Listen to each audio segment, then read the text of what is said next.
धरणगाव चोपडा येथील महसूल विभागाची हप्तेखोरी मोठी असल्यामुळे महसूल विभागाची तापी काठामधून मोठ्या प्रमाणात रेती माती चोरजोमात कारवाई करणारे गेले कोमात, अशी म्हण हा सिद्ध होत आहे। धरणगाव तालुक्यातील सावखेडा निमगव्हाण दोघेही नदीकाठावर दररोज लाखो रुपयांची रेती आणि माती 2 नंबरमध्ये ट्रॅक्टर वाहनधारक जोरात आहेत। त्यावर त्यांना तलाठी, ग्रामसेवक, महसूल विभागाच्या अधिकाऱ्यांचा मोठा पाठिंबा असल्याचं बोललं जात आहे।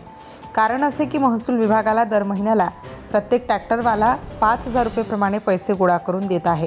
म्हणजेच एका दिवसाला 50 ट्रॅक्टर जर रेती माती चोरत असतील तर महिन्याला किती मोठा हप्ता झाला ना।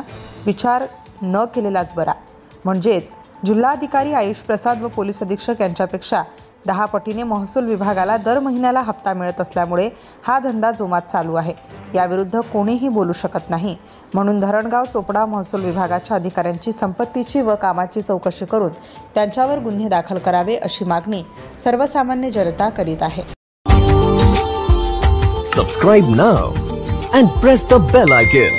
Never miss an update.